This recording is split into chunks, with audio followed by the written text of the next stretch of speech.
Wednesday, September 6th. Dr. Snow wanted me to be up early. While he breakfasted and worked on his case notes, I cleaned the cages and fed the animals. I liked working with small creatures who had their own tiny wants and troubles. I couldn't help smiling as I watched them, and smiles had been rare since the great trouble had come upon us. And when two rabbits began a tug-of-war over a piece of lettuce, I found myself laughing. I guess it's hard for folks never to laugh, even in the midst of bad times. Dr. Snow stopped at the shed on his way out. I'm afraid I can't come to Broad Street this morning. I've got several urgent cases to attend to, including a dentist who needs my help. He has an elderly patient with the stumps of 5 teeth to extract. I shuddered. It sounded horrible. Should I keep knocking on doors and asking questions, Dr. Snow? I haven't finished Berwick Street. Yes, lad. Just carry on. Suddenly, Dr. Snow slammed his hand on the side of a cage, making the 4 guinea pigs inside squeal. I wish we had more time to find the evidence we need. We've talked to lots of families who say the people who died drank water from the Broad Street pump, I put in. I think what we found should be enough. I agree, Eel, but as we discussed last night, changing people's minds isn't easy. This committee is made up of men who are set in their ways. They can see things one way, but not another. They only know the miasma theory, he said. I'd finished all the cages except for the ones with the guinea pigs. I filled a small bowl with clean water and placed it inside. I wish I knew what it would take to convince them. Dr. Snow didn't answer. He was staring intently into the guinea pig's cage. I followed his gaze. 3 guinea pigs had crowded round the fresh water, while one sat in the corner, chewing on a piece of fruit, his little jaws working fast. The odd one out, said the doctor softly. He turned to stare at me, his eyebrows raised, as if I should have understood something from his words, as if they meant something. I looked at the guinea pigs again.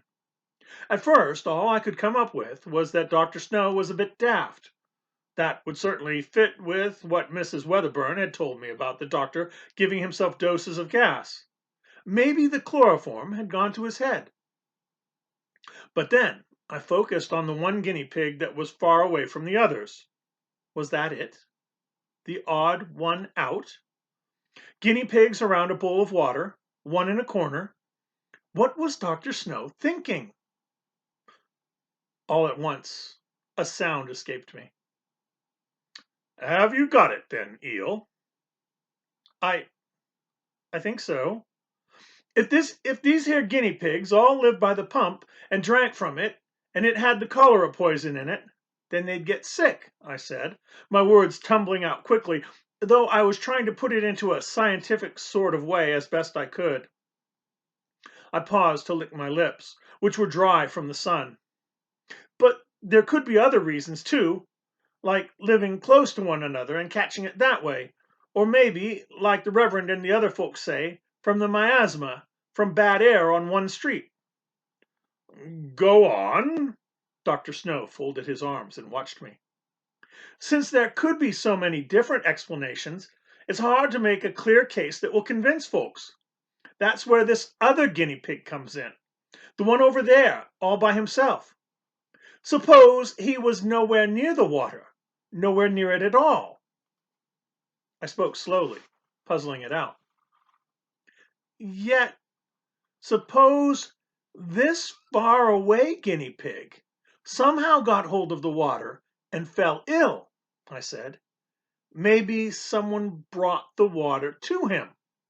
But he never got close to the area, and he never breathed the same air as the rest of them that died. I think you've got it, Dr. Snow urged me on. So, if we can prove that the only thing this here guinea pig has in common with the others that died is that he drank the exact same water, then it's, I searched for a word, it's odd. It's unexpected. That's precisely it, exclaimed Dr. Snow. Unexpected. What we need is an unexpected case of cholera. He pulled his watch out and glanced at the time. That's our task for tomorrow, when I'm free. It could be the last piece of the puzzle. Do you think we can find one? Maybe. Dr. Snow picked up his bag and turned to go. Maybe not. But if it does exist, and if we can find it, history may be made this week. After Dr. Snow left, I finished up my work and whistled for Dilly. Come on, girl, let's keep investigating. Dr. Snow needs us to find the unexpected. By noon, as I walked up and down the cobblestone streets, first Broad, then Poland, then Dufour's, knocking on doors and asking questions, I hadn't come close to finding an unexpected case of the cholera. Maybe Florrie has an idea, Dilly, I said finally. We haven't seen her since we made the map on Monday afternoon. I need to tell her everything that's happened. Florrie's elder brother, Danny, opened the door to my knocking. I thought you was the coffin man, he said in a strange, rough voice. Mum's gone. We're just waiting for them to take her away. I stood, a shock of fear running through me. I'm so sorry, Danny, but what about Florrie? She's all right, isn't she? There was a long silence. Danny swallowed hard.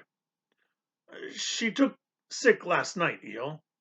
We thought it was all over, this epidemic, but I guess not. Poor girl, she don't even know that Mum didn't make it. She nursed Mum all day yesterday, and then... So that was why I hadn't seen Florrie out on the streets yesterday. I should have come sooner, I thought. Can I see her? Danny shook his head. She wouldn't want it right now, he said. She's off her head part of the time, talking nonsense, slipping in and out. I heard her say your name, Eel. A sound came from inside. I got to go, Danny said. Then he shut the door. I wonder, with her being sick, if Danny might be giving her water that's from the pump right there on Broad Street, even though she knows not to take it. What do you guys think? Wouldn't that be a terrible situation to be in? You know what it is that'll make you safe, but because you're not feeling well, you're not able to make that choice for yourself, and the person who's making the choice doesn't know what you know. Oh, that would be terrible. I don't know how long I stood there. Not Florrie. Florrie couldn't have the cholera, I thought. I thought of the bucket of water in the corner when she was nursing Bernie. That water had come from the Broad Street pump.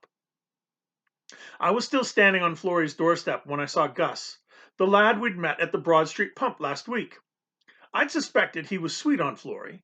I was sure of it now, for he carried a small bouquet of drooping violets. How is she, Eel? Gus wanted to know. I came by early this morning, and Danny told me what happened. Not good. Do you think it would be all right to knock? I shook my head and glanced down at the flowers in his hand. He followed my gaze. I know, pretty sorry looking, he said ruefully. I had to buy 'em off a flower seller. I could have picked 'em myself in Hampstead any day when I took the cart to the widow Ely's house, but that was before. I don't guess I'll be bringing jugs of water out there any more. The widow died on Saturday. I was only half listening to his words at first, and then they hit me. You mean you've been taking water from the Broad Street pump out to Hampstead regular like? Gus nodded. Several times a week at least. Thursday was the last. Mrs. Ely's sons at the factory are, well, they were that devoted to her, Gus went on. Wanted their mum to have the water she liked, from when she used to live on Broad Street. So that's part of my job. Or it was, anyhow. I must have been staring at him with my mouth open, because he came close and peered into my face. "You all right then, Eel?" I nodded. "I have a question for you. Just where in Hampstead is the widow Ely's house?"